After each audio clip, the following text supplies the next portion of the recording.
Solomon's wives. King Solomon, however, loved many foreign women besides Pharaoh's daughter.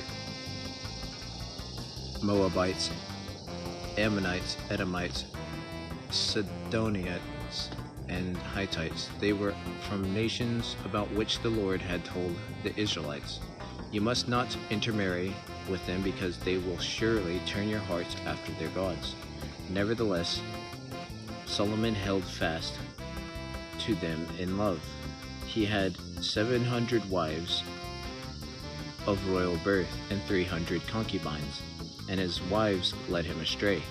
As Solomon grew old, his wives turned his heart after other gods, and his heart was not fully devoted to the Lord his God, as the heart of David his father had been.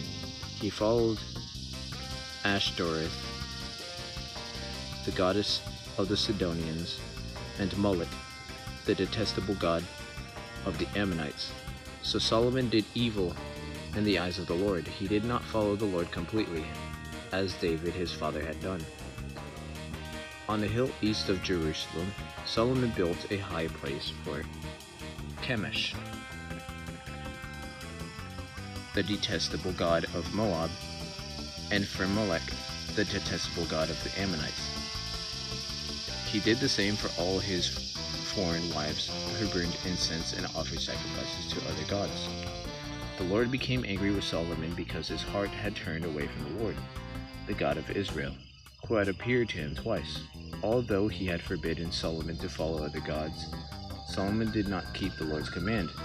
So the Lord said to Solomon, "Since this is your attitude, and you have not kept my covenant and my decrees which I commanded you, I will most certainly tear the kingdom away from you and give it to one of your subordinates. Nevertheless, for the sake of David your father, I will not do it during your lifetime. I will tear it out of your hand, of the hand of your son. Yet I will not tear the whole kingdom from him, but will give him one tribe for the sake of David, my servant, and for the sake of Jerusalem, which I have chosen." Solomon's adversaries. Then the Lord raised up against Solomon an adversary, Hadad the Edomite, from the royal line of Edom. Earlier, when David was fighting with Edom, Joab, the commander of the army who had gone up to bury the dead, had struck down all the men in Edom. Joab and all the Israelites stayed there for 6 months until they had destroyed all the men in Edom. But Hadad, still only a boy, fled to Egypt with some Edomite officials who had served his father. They set out from Midian and went to Paran.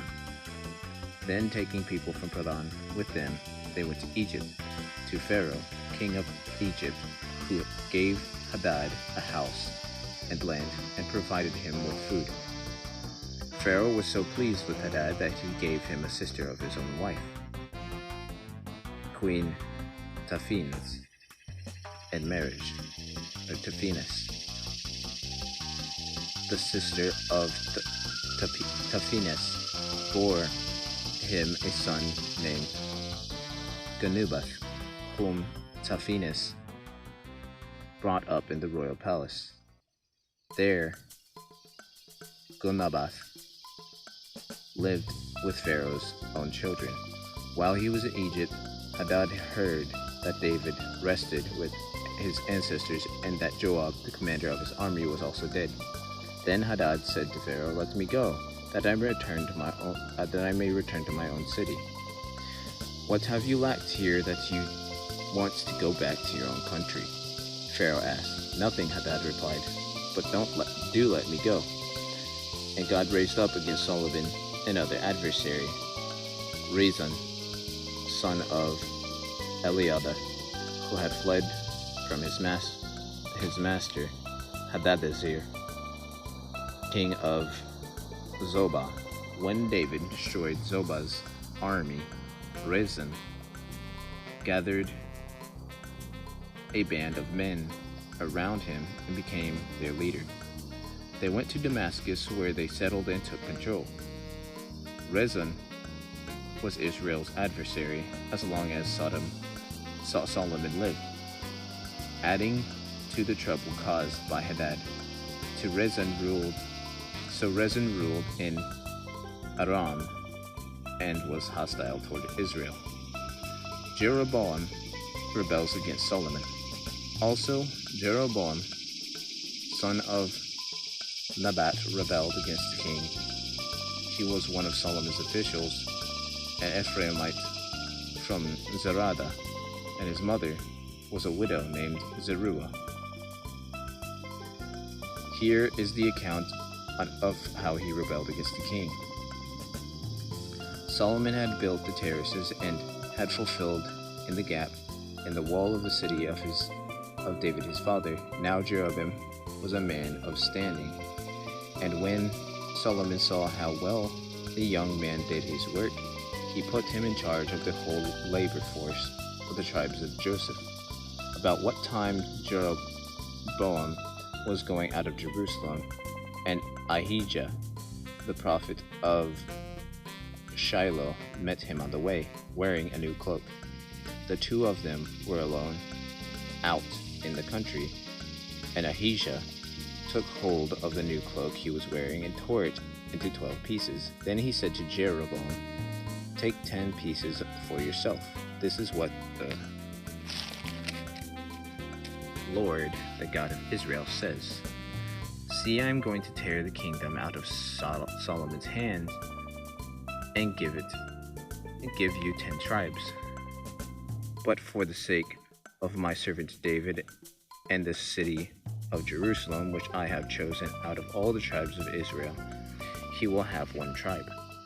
I will do this because they have forsaken me and worshipped Ashtoreth, the goddess of the Sidonians, Chemosh, the god of the Moabites, and Molech, the god of the Ammonites, and have not walked in obedience to me, nor done what is right in my eyes, nor kept my decrees and laws, as David, Solomon's father, did.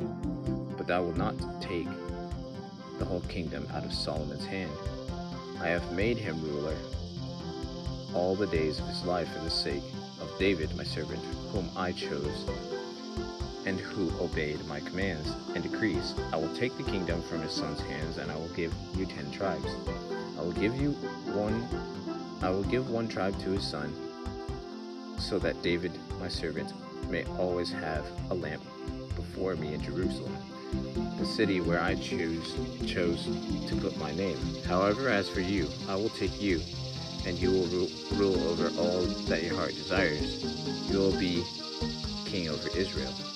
If you do whatever I command you, and walk in obedience to me, and do what is right in my eyes, by obeying my decrees and commands, as David my servant did, I will be with you. I will build you a dynasty as enduring as the one I built for David, and will give Israel to you. I will humble David's descendants because of this, but not forever." Solomon tried to kill Jeroboam, but Jeroboam fled to Egypt, to Shishak the king, and stayed there until Solomon's death. Solomon's death, I'll get to that next time. I will see you guys in the next video.